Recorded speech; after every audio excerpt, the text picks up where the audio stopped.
da tanto peccato,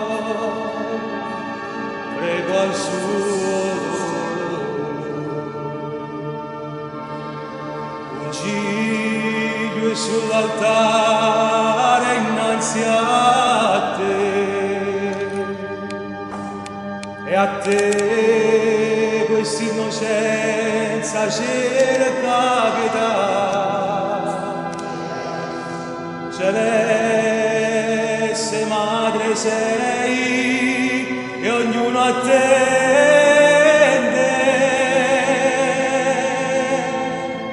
la pace che solo tu puoi donare.